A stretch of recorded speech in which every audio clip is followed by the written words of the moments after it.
ប្រាសាទអង្គរវត្តឬក៏ប្រាសាទអង្គរតូចមានឈ្មោះដើមថាបរមវិស្ណុលោកមានទីតាំងស្ថិតនៅភាគខាងជើងក្រុងសៀមរាបនៃខេត្តសៀមរាបជាប្រាសាទព្រហ្មញ្ញសាសនាដ៏ធំបំផុតនិងជាវិមានសាសនាដ៏ធំមហិមានៅក្នុងពិភពលោកដែលជាប់ក្នុងកំណត់ត្រាពិភពលោក Guinness នៅក្នុងអំឡុងឆ្នាំ1985បានចាប់ផ្ដើមសាងសង់នៅដើមសតវត្សទី12ដោយព្រះបាទសូរ្យវរ្ម័នទី2ចន្លោះពីឆ្នាំ1113ដល់ឆ្នាំ1150ស្ថិតនៅក្នុងរាជធានីយោសោធបុរៈដើម្បីឧទ្ទិសថ្វាយព្រះវិស្ណុក្នុងព្រហ្មញ្ញសាសនាប្រាសាទអង្គរវត្តមានលក្ខណៈល្អវិចិត្រនិងបង្ហាញនូវសិល្បៈខ្មែរដ៏អស្ចារ្យដល់កំពូល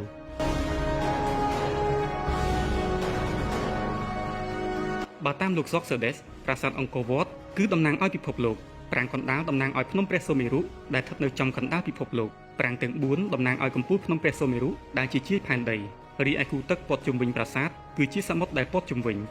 ប្រាសាទអង្គរវត្តប្រើកម្លាំងពលកម្មប្រមាណជាង30,000នាក់ដំរីជាង6,000ក្បាលនិងប្រើប្រាស់ថ្មសរុបចំនួនប្រមាណជាង10លានតោនជាប្រាសាទដែលនៅគង់វង្សល្អបំផុតនៅក្នុងតំបន់អង្គរនៅក្នុងប្រាសាទមានក្បាច់ចម្លាក់យ៉ាងល្អវិចិត្រចម្លាក់អប្សរាត្រូវបានឆ្លាក់ក្នុងទំហំប៉ុនៗគ្នា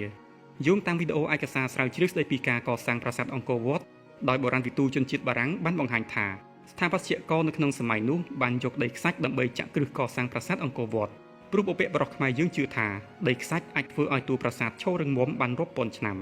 ប្រាសាទអង្គរវត្តមានកម្ពស់65ម៉ែត្រដែលមានផ្ទៃក្រឡាប្រហែល200ហិកតារាងជាចតុកោណដែលកំណត់ដោយកំពែងព័ទ្ធជុំវិញមានប្រវែងប្រហែល 5.5 គីឡូម៉ែត្រកសិណឬគូទឹកត្រូវបានជីកកាយព័ទ្ធជុំវិញប្រាសាទមានប្រវែងប្រហែលជាង16គីឡូម៉ែត្រនិងទទឹង200ម៉ែត្រតាមការស្រាវជ្រាវពីបុរាណវិទូដីខ្សាច់ជាប្រភេទដីមានសំណើមដូច្នេះហើយត្រូវការទឹកដើម្បីបន្សើមជាប្រចាំដូច្នេះប្រសិនបើដីខ្សាច់គ្មានជាតិទឹកនោះតួប្រាសាទទាំងមូលអាចនឹងត្រូវស្រុតចុះដោយមូលហេតុនេះហើយទើបស្ថាបត្យកររបស់ខ្មែរយើងក្នុងសម័យនោះបានកាន់មនុស្សជាច្រើននាក់ដើម្បីជីកស្រះធ្វើជាកសិណឬគូទឹកព័ទ្ធជុំវិញប្រាសាទតែម្ដងប្រាសាទនេះត្រូវបានពិភពលោកកោតសរសើរដោយសារតែភាពសម្បើមនិងភាពរុងរឿងនៃស្ថាបត្យកម្មដោយសារតែទំហំដ៏ធំនិងស្ថាបត្យកម្មដ៏អស្ចារ្យនេះមានមនុស្សមួយចំនួនគិតថាប្រាសាទអង្គរវត្តមិនមែនជាស្នាដៃរបស់មនុស្សនោះទេគឺជាស្នាដៃរបស់អាទិទេព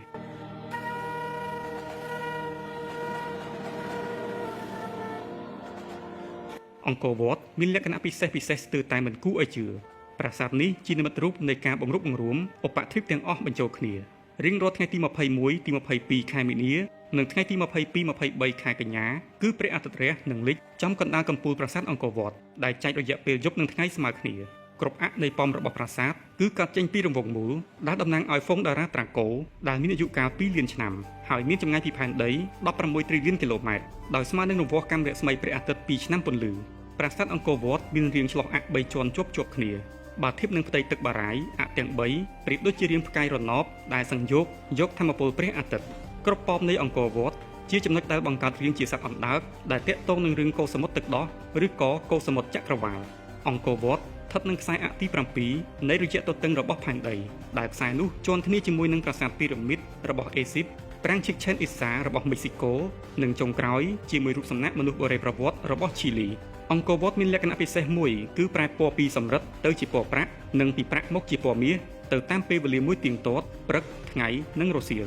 អង្គរវត្តមានរូបភាពលាក់បង្កប់ច្រើនជាង200ផ្ទាំងដែលមិនអាចមើលដឹងដោយភ្នែកទទេបានទេគឺត្រូវជំនួសដោយបច្ចេកវិទ្យា Scan Effect អ្នកស្រាវជ្រាវបានឲ្យដឹងទៀតថាប្រាសាទអង្គរវត្តមានតម្លៃទាំងផ្នែកបញ្ញាផ្នែកស្ថាបត្យកម្មនិងសម្បត្តិវប្បធម៌ជាស្ថាបត្យកម្មដែលបានទទួលការគិតអានានិងធ្វើឡើងយ៉ាងសុក្រឹតបំផុតនៅក្នុងពិភពលោកក្រុមអ្នកស្រាវជ្រាវនៅតែចោទជាសំណួរទៅកាន់ប្រាសាទដ៏អស្ចារ្យក្នុងលោកនេះ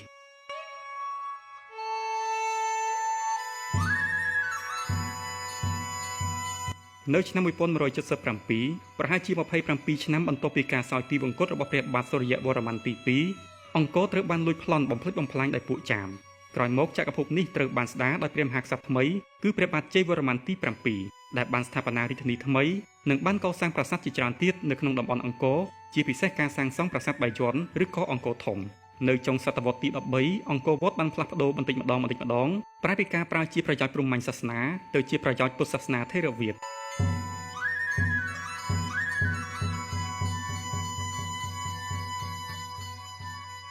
ក្រោយការបញ្ចប់នៅសម័យអង្គរដ៏រីកចម្រើនដល់កំពូលប្រទេសកម្ពុជាបានធ្លាក់ចុះជាលំដាប់និងត្រូវបានឈ្លានពានឥតឈប់ឈរពីពួកសៀមនិងយួនរាជធានីអង្គរត្រូវបានបោះបង់ចោលក្នុងអំឡុងសតវត្សទី14ដោយព្រះបាទបរមរាជាទី1នៃអង្គពញ្ញាយ៉ាតដែលប្រកាសចាកចោលរាជធានីអង្គរដ៏កំសត់នេះនៅក្នុងឆ្នាំ1388នៃគ្រិស្តសករាជទ ទោះយ៉ាងណាអង្គរវត្តបានឆ្លងផុតការគំរាមកំហែងផ្សេងៗទាំងការប៉ុនប៉ងឈានពានពីប្រទេសជិតខាងជាច្រើនសម័យកាលទោះយ៉ាងណាក៏ដោយអង្គររបស់ខ្មែរអាចឈប់បានចង្រឹងមុំដល់ពេលបច្ចុប្បន្ននេះគឺពិតជាមិនធម្មតានោះឡើយទោះបីជាប្រាសាទនេះត្រូវបានគេទុកចោលអស់រាប់រយឆ្នាំក៏ដោយការពិតគូទឹករបស់ប្រាសាទបានផ្ដល់ការគាំពៀមួយផ្នែកដល់ប្រាសាទពីការដុះស៊ុបទ្រុបដោយព្រៃស្បាតផងដែរអង្គរវត្តគឺដូចជាសំណង់មិនធម្មតាដែលមិនអាចពិពណ៌នាបានដោយទឹកប៊ិចនោះទេជាពិសេសដោយហេតុថាវាហាក់បីដូចជាគ្មានសំណង់ផ្សេងណាដែលអាចប្រៀបប្រដូចបានឡើយនៅក្នុងពិភពលោកយើងនេះនៅឆ្នាំ1863ព្រះបាទនរោត្តមបានឡើងសោយរាជ្យពេលនោះកម្ពុជាក៏បានធ្លាក់នៅក្រោមអាណាព្យាបាលបារាំងអំឡុងពេលនោះបារាំងក៏បានជួយការពារប្រទេសកម្ពុជាពីការឈានពានរបស់សៀមនិងយួនផងដែរនៅក្នុងឆ្នាំ1867ស្ដេចសៀមបានចុះសន្ធិសញ្ញាមួយជាមួយនឹងបារាំងដោយយល់ព្រមប្រគល់ខេត្តបាត់ដំបងនិងខេត្តសៀមរាបមកឲ្យកម្ពុជាវិញនៅពាក់កណ្ដាលសតវត្សទី19ប្រាសាទអង្គរវត្តត្រូវបានទស្សនាដោយធម្មជាតិវិទូនិងជាអ្នករុករកជនជាតិបារាំង Henry Mohot ហើយលោកក៏បានធ្វើការផ្សព្វផ្សាយទៅកាន់ប្រទេសលោកខាងលិចធ្វើឲ្យកិត្តិស័ព្ទរបស់អង្គរបានល្បីរន្ទឺសុសសាយពីពេញសកលលោកអង្គរវត្តក៏ត្រូវបានស្ដារឡើងវិញជាច្រើននៅសតវត្សទី20ដោយបានកាប់ឆ្ការព្រៃវល្លិដែលដុះព័ទ្ធប្រាសាទនិងការអភិរក្សឲ្យបានគង់វង្សទោះយ៉ាងណាក៏ដោយការអភិរក្សត្រូវបានអាក់ខានដោយសារតែភ្លើងសង្គ្រាមជាបន្តបន្ទាប់រហូតដល់កម្ពុជាបានធ្លាក់ចូលក្នុងសម័យអន្តរកាលគឺរបបប៉ុលពតនិងបន្តដោយសង្គ្រាមស៊ីវិលក្រៅពីការខូចខាតដោយសារតែសង្គ្រាមក៏នៅមានពួកចោរបានលួចជីកកោះនៅរូបចម្លាក់និងវត្ថុបុរាណនានាជាច្រើន